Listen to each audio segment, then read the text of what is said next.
মাটির নিচের এই কালো তরল সম্পদ কিভাবে আধুনিক ইতিহাসের মোড় ঘুরিয়ে দিয়েছে আজকের এই বিশ্লেষণে আমরা সেটাই খুঁজব। তেল তো শুধু কোনো সাধারণ জ্বালানি নয়, তাই না? এটি একাধারে ক্ষমতা, অর্থনীতি আর বিশাল সাম্রাজ্য গড়ে ওঠার গল্প। কিভাবে তেলের নিয়ন্ত্রণ নিতে গিয়ে কর্পোরেট দুনিয়ায় চরম লড়াই শুরু হয়েছিল, মধ্যপ্রাচ্যের মানচিত্র বদলে গিয়েছিল, আর দুটো বিশ্বযুদ্ধের জয় পরাজয় নির্ধারিত হয়েছিল। চলুন সেই রোমাঞ্চকর ইতিহাসটা আজ জেনে নিই। ১৯ শতকের কর্পোরেট বোর্ডরুমের লড়াই থেকে শুরু করে বিংশ শতকের ভয়ঙ্কর সব বৈশ্বিক সংঘাত, পুরো যাত্রাপথটাই আমরা ধাপে ধাপে দেখব। বাকুর উত্থান থেকে শুরু করে রয়্যাল ডাচ শেলের জন্ম, প্রথম তেলযুদ্ধ, রেড লাইন চুক্তি, তেলের উদ্বৃত্ত এবং সবশেষে দ্বিতীয় তেলযুদ্ধের ঘটনাপ্রবাহ দিয়ে সাজানো হয়েছে আমাদের আজকের এই আলোচনা।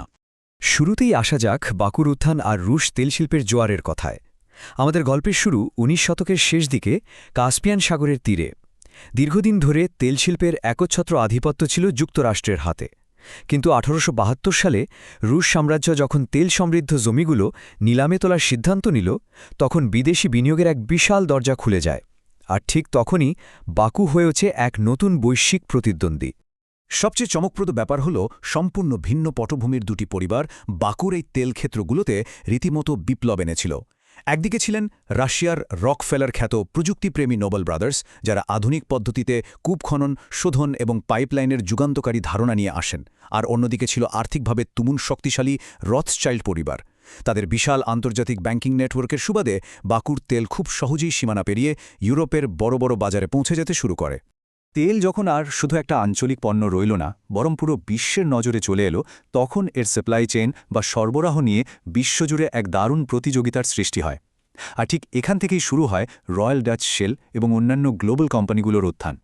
লন্ডনের ইস্ট এন্ডের ব্যবসায়ী মার্কাস স্যামুয়েল এই সময়ে এশিয়ার বাজারে ঢোকার এক দারুণ কৌশল বের করেন। রকফেলারের স্ট্যান্ডার্ড অয়েল তখন একচেটিয়া নীল রঙের টিনে তেল বিক্রি করত। এটাকে টেক্কা দিতে স্যামুয়েল বাজারে আনলেন উজ্জ্বল লাল টিন। শুধু তাই নয়, এশিয়াতে তেল পরিবহনের জন্য তিনি মিউরেক্সের মতো বিশাল সমুদ্রগামী ট্যাঙ্কার ব্যবহার শুরু করেন। নিজের বাবার পুরনো ঝিনুকের ব্যবসার স্মৃতি থেকে তিনি তার এই নতুন কোম্পানির নাম রাখলেন শেল। শেলের ব্যবসা ভালোই চলছিল, কিন্তু ১৯০৫ সালে বাকুর তেল ক্ষেত্রে এক ভয়াবহ আগুন এবং টেক্সাস একটি চুক্তি ব্যর্থ হওয়ার পর স্যামুয়েল চরম বিপাকে পড়েন। অবস্থা এতটাই বেগতিক ছিল যে টিকে থাকার মরিয়া চেষ্টায় তিনি রয়্যাল ডাচ কোম্পানির কঠোর স্বভাবের প্রধান অরি ডিটার্ডিংয়ের সাথে হাত মেলাতে বাধ্য হন। এই চুক্তিটাই মূলত একটি বিশাল বৈশ্বিক মেগা কর্পোরেশনের জন্ম দেয়, যেখানে রয়্যাল ডাচের মালিকানা ছিল ৬০% আর শেলের ৪০%। বিশ্ব অর্থনীতিতে এভাবেই রাজকীয় আত্মপ্রকাশ ঘটে রয়্যাল ডাচ শেলের। এবার চলুন ১৯১৪ সালের দিকে নজর দেওয়া যাক। ব্যবসার এই তুমুল প্রতিযোগিতা কিভাবে একটি ধ্বংসাত্মক সংঘাতে রূপ নিল, যাকে আমরা প্রথম তেলযুদ্ধ বা যুদ্ধের যান্ত্রিকীকরণ বলতে পারি, সেটাই এবার দেখা যাক। যুদ্ধ করার ধরন তখন পুরোপুরি বদলে গেছে। কয়লা আর ঘোড়ায় টানা গাড়ির যুগ শেষ। ট্যাঙ্ক, উড়োজাহাজ আর ট্রাক সবকিছুই মোটর চালিত এবং পেট্রোলিয়ামের ওপর নির্ভরশীল হয়ে পড়ে। তেলের এই সহজলভ্যতা আর অপরিসীম প্রয়োজনের কারণেই প্রথম বিশ্বযুদ্ধকে মূলত প্রথম বিশ্ব তেলযুদ্ধ হিসাবে আখ্যায়িত করা হয়। কারণ তেল যার হাতে, যুদ্ধের ময়দানে টিকে থাকার ক্ষমতাও তার হাতে। মিত্রশক্তির জেতার পেছনে সবচেয়ে বড় নিয়ামক ছিল তাদের অফুরন্ত তেলের সাপ্লাই। ১৯১৪ সালে প্যারিসের ট্যাক্সিগুলোতে করে দ্রুতগতিতে রণক্ষেত্রে সৈন্য পাঠানো হোক, কিংবা কয়লার বদলে ব্রিটিশ নৌবাহিনীর তেলচালিত যুদ্ধজাহাজ, সবকিছুর পেছনেই ছিল তেলের শক্তি। বৈশ্বিক তেল উৎপাদনের প্রায় ৭০% বেশি মিত্রশক্তির হাতে থাকায় যুদ্ধে জয়লাভ তাদের জন্য অনেক সহজ হয়ে যায়। স্ট্যান্ডার্ড অয়েল আর শেল মিলে ব্রিটিশদের যুদ্ধযন্ত্র সচল রেখেছিল। তেল যে শুধু আর ব্যবসার পণ্য নেই, বরং জাতীয় নিরাপত্তার সবচেয়ে বড় হাতিয়ার হয়ে উঠেছে, তা তখনই স্পষ্ট হয়ে যায়। যুদ্ধ তো শেষ হল, কিন্তু এবার তেলের খোঁজে শুরু হলো নতুন প্রতিযোগিতা, আর সবার নজর গিয়ে পড়ল মধ্যপ্রাচ্যের ওপর।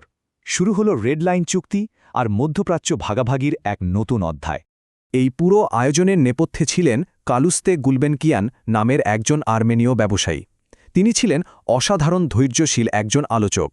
টার্কিশ পেট্রোলিয়াম কোম্পানি গঠনে তার ভূমিকা ছিল অপরিসীম, আর সবচেয়ে মজার ব্যাপার হল তিনি অত্যন্ত চতুরতার সাথে প্রতিটি চুক্তি থেকে নিজের জন্য লাভজনক ৫% অংশ নিশ্চিত করেছিলেন। ইতিহাসে তিনি তাই আজও মিস্টার 5% নামেই বেশি পরিচিত। বিষয়টা একবার চিন্তা করলে অবাক হতে হয়। কয়েকজন কর্পোরেট কর্তা মিলে মানচিত্র বিছিয়ে গোটা একটা সাম্রাজ্য ভাগ বাটোয়ারা করছেন। 1928 সালে যুক্তরাষ্ট্রের কোম্পানিগুলো যখন মধ্যপ্রাচ্যে তেলে ভাগ বসাতে চাইল, গুলবেনকিয়ান তখন একটি লাল পেন্সিল দিয়ে অটোমান সাম্রাজ্যের পুরনো মানচিত্রে আক্ষরিক অর্থেই একটা দাগ টেনে দেন। এই বিখ্যাত রেডলাইন চুক্তিতে শুধু ইরান আর কুয়েত বাদ ছিল। ঠিক সেই সময়েই আবার ইরাকের কিরকুকে প্রতিদিন 90,000 ব্যারেল তেল উঠতে শুরু করে। ফলে মধ্যপ্রাচ্যে তেলের ওপর কর্পোরেট দুনিয়ার এই ভৌগোলিক ভাগাভাগির গুরুত্বটা চিরস্থায়ী হয়ে যায়। তেল নিয়ে এত হাহাকারের মাঝেই এলো এক বিশাল সারপ্রাইজ। তেলের চরম ঘাটতির যে ভয় ছিল সেটা খুব দ্রুতই এক অপ্রত্যাশিত উদ্বৃত্ত বা গ্রেট অয়েল গ্লাটে পরিণত হয়। তেলের এই বিশাল উদ্বৃত্ত সামাল দেওয়াটা বেশ কঠিন হয়ে দাঁড়ায়। তাই 1928 সালে স্কটল্যান্ডের আখনাগারি ক্যাসেলে বিশ্বের শীর্ষ তেল ব্যবসায়ীরা শিকারে যাওয়ার নাম করে গোপনে মিটিংয়ে বসেন। শেল, অ্যাংলো পার্সিয়ান আর স্ট্যান্ডার্ড অয়েল সবার উদ্দেশ্য ছিল একটাই, নিজেদের মধ্যে প্রতিযোগিতা কমিয়ে বিশ্ববাজার নিয়ন্ত্রণ করা। কিন্তু আমেরিকার কিছু স্বাধীন তেল অনুসন্ধানকারীর কারণে তাদের এই একচেটিয়া নিয়ন্ত্রণের ছক অনেকটাই ভেসে যায়। সে সময় যুক্তরাষ্ট্রের বাজার এতটাই তেলে সয়লাভ হয়ে যায় যে টেক্সাস আর ওকলাহোমার মতো জায়গাগুলোতে আক্ষরিক অর্থেই সামরিক আইন বা মার্শাল ল জারি করতে হয়েছিল। রাতের অন্ধকারে সরকারি কোটা অমান্য করে যে তেল পাচার হতো সেটাই ইতিহাসে হট অয়েল নামে পরিচিত। পরিস্থিতি সামাল দিতে 1935 সালে কর্নেলি হট অয়েল অ্যাক্ট পাশের মাধ্যমে ফেডারেল সরকার সরাসরি তেলের কোটা নিয়ন্ত্রণ করা শুরু করে। মজার ব্যাপার হলো, এই ঘটনাটাই কিন্তু কয়েক দশক পর ওপেকের মতো সংগঠন গড়ে ওঠার একটা প্রাথমিক ধারণা তৈরি করে দিয়েছিল। কোটা আর নিয়ন্ত্রণের এই যুগ চূড়ান্তভাবে ভেঙে পড়ে যখন দ্বিতীয় বিশ্বযুদ্ধের দামামা বেজে ওঠে। শুরু হয় ইতিহাসের সবচেয়ে ভয়ঙ্কর দ্বিতীয় তেলযুদ্ধ, যা ছিল মূলত সম্পদের এক চূড়ান্ত লড়াই। জার্মানি বা অক্ষশক্তির দেশগুলোর নিজস্ব প্রাকৃতিক তেলের তেমন কোনো রিজার্ভ ছিল না। জার্মানি অত্যন্ত ব্যয়বহুল উপায়ে কয়লা থেকে কৃত্রিম তেল তৈরি করে তাদের যুদ্ধযন্ত্র সচল রেখেছিল। তাই জ্বালানি শেষ হওয়ার আগেই দ্রুত যুদ্ধ জেতাটা তাদের জন্য অপরিহার্য ছিল। আর ঠিক এ কারণেই তারা ব্লিটজক্রিগ বা বিদ্যুৎগতি যুদ্ধকৌশল বেছে নেয়, যাতে তেলের ঘাটতি চরম পর্যায়ে যাওয়ার আগেই তীব্র বেগে আক্রমণ করে শত্রুকে গুড়িয়ে দেওয়া যায়। স্ক্রিনের এই বিশাল সংখ্যাটার দিকে তাকালেই বোঝা যায় তেলের সাপ্লাই কতটা জরুরি ছিল। 600 কোটি। মিত্রশক্তি দ্বিতীয় বিশ্বযুদ্ধে মোট 700 কোটি ব্যারেল তেল ব্যবহার করেছিল, যার মধ্যে শুধু যুক্তরাষ্ট্র একাই সরবরাহ করেছিল এই 600 কোটি ব্যারেল। তেলের এই বিপুল এবং নিরবচ্ছিন্ন সাপ্লাই মিত্রবাহিনীকে এমন এক লজিস্টিক সুবিধা এনে দেয় যা মোকাবেলা করা শত্রুপক্ষের জন্য আক্ষরিক অর্থেই অসম্ভব ছিল। মিত্রশক্তি যখন তেলের সাগরে ভাসছে আর বেগ ইঞ্চের মতো বিশাল সব পাইপলাইন বসাচ্ছে, অক্ষশক্তির অবস্থা তখন পুরোপুরি বিপরীত।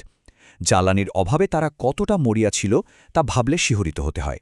1941 সালে যুক্তরাষ্ট্র জাপানের তেল সরবরাহ আটকে দিলে জাপান বাধ্য হয়ে ডাচ ইস্ট ইন্ডিজের তেলের রুট সুরক্ষিত করতে পার্ল হারবারে আক্রমণ করে বসে।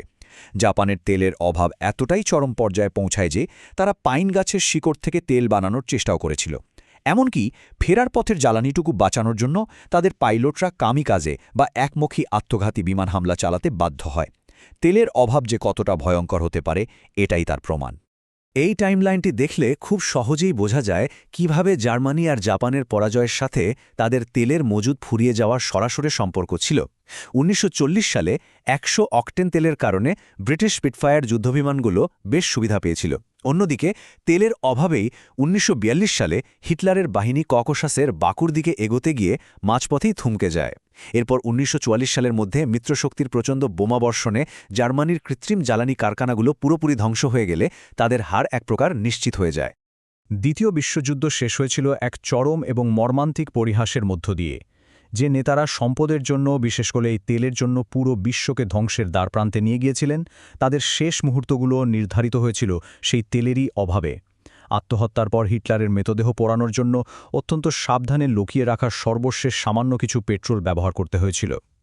আর জাপানের প্রধানমন্ত্রী তোজো আত্মহত্যার চেষ্টার পর তাকে বাঁচানোর জন্য যে অ্যাম্বুলেন্স ডাকা হয়েছিল সেটাও তেলের অভাবেই সময়মতো পৌঁছাতে পারেনি। তেল নিয়ে শত বছরের এই রক্তাক্ত ইতিহাস আমাদের ক্ষমতা এবং টিকে থাকার আসল রূপটা মনে করিয়ে দেয়। আজকের এই আধুনিক বিশ্ব আর বড় বড় সাম্রাজ্যগুলো যদি পুরোপুরিভাবে তেলের প্রবাহের ওপরই ভিত্তি করে দাঁড়িয়ে থাকে, তবে একটা খুব জরুরি প্রশ্ন থেকেই যায়। যেদিন সত্যি সত্যি এই তেলের কূপগুলো চিরতরে শুকিয়ে যাবে, সেদিন পৃথিবীর মানচিত্রের কি হবে? এই ভাবনার জায়গাটাতেই আজকের আলোচনা শেষ করছি।